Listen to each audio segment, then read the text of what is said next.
Little Miss Can't Be Wrong herself, Katie Pavlich, joining us on the program right now. How are you, Katie? I'm doing well. How are you, Cam? I'm good. You were like 4 when that song came out, weren't you? No comment. Yeah, no comment. Hey, wow, now you're pulling a New York Police Department, aren't you? Yeah. Because they won't comment either on They that. don't comment on things. You know, Michael Bloomberg really gets pretty testy when it comes to reporters asking tough questions. Yeah. Do you remember that awkward press conference a couple months ago when there was a reporter questioning about something and he got all upset and asked, you know, he always pulls the "tell me who you're from" card, you know, where you're from card, and the reporter said, "I'm from Bloomberg." So he's getting on this reporter for asking him hard questions who works for Bloomberg. That's awesome. Yeah. That's So. awesome.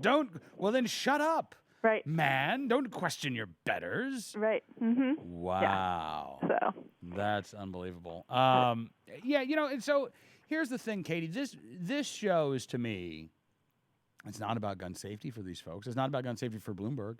Right. It's not about, it's about being anti-gun. Yeah. If you hate guns, you don't care about gun safety. You don't want others to know the rules of gun safety because you don't want them to be gun owners to begin with. Right.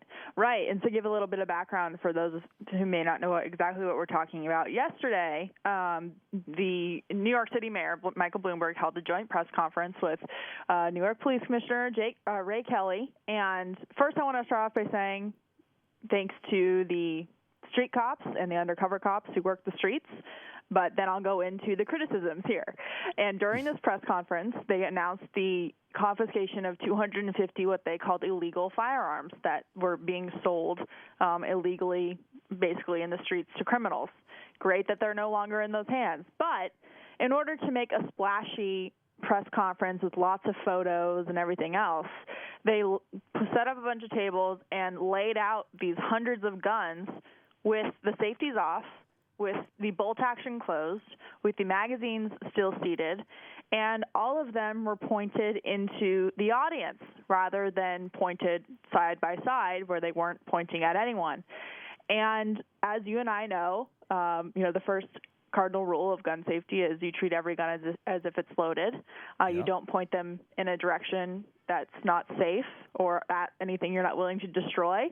And so all these photos were circulating on Twitter and social media showing these firearms pointed at the audience, showing that these safeties weren't on, that the magazines were still in, etc. So I decided to call NYPD yesterday and ask them, why they thought it was a good idea for them to point all of these firearms into the crowd, right? Mm-hmm. And I got a lieutenant on the phone who immediately became irritated with me, and he said, well, they're not loaded.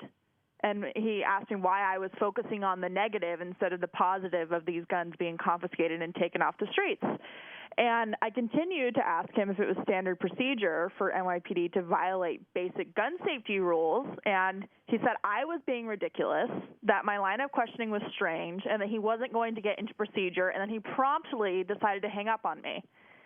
Then I proceeded to call back. I didn't have a chance to get the lieutenant's name again because he hung up the phone. And a guy named Officer Duffy answered the phone. I explained that I had just been hung up on. He was willing to talk to me.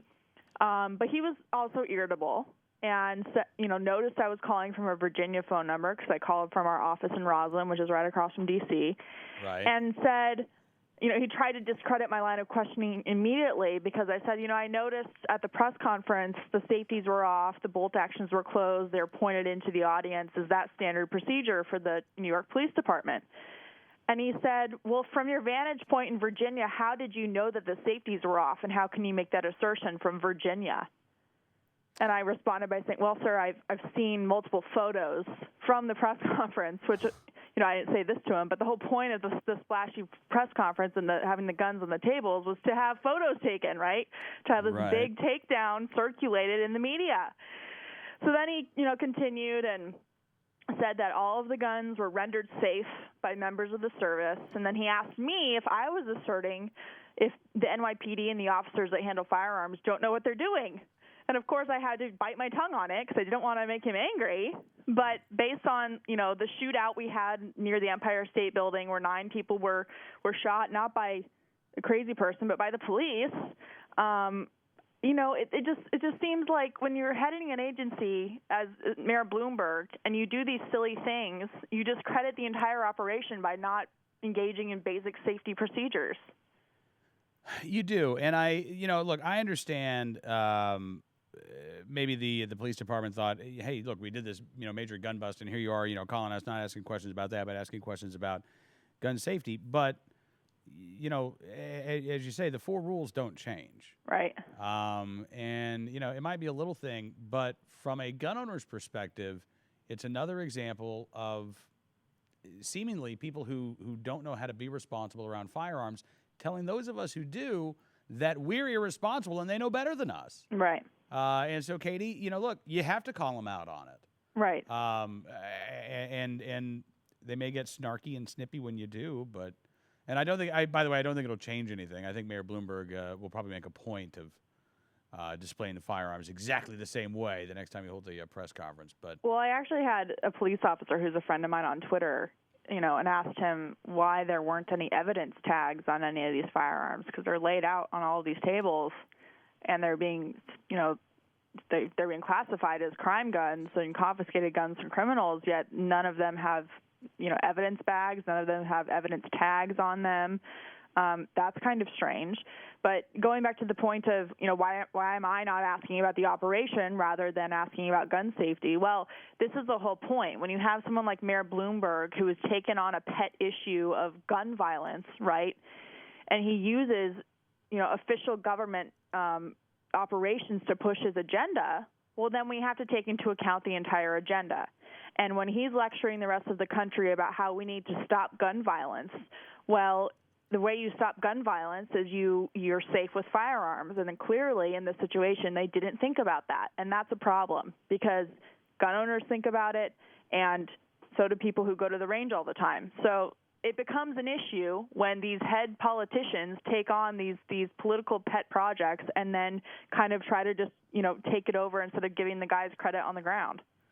Absolutely. I agree with you on that. But, look, there is a political agenda at work here. I mean, Mayor Bloomberg not only has said recently going after North Carolina and South Carolina, he's gone after Virginia as well, Katie, as well. Listen, the music means, unfortunately, we're out of time. Okay. Let me ask you a quick question. Yes.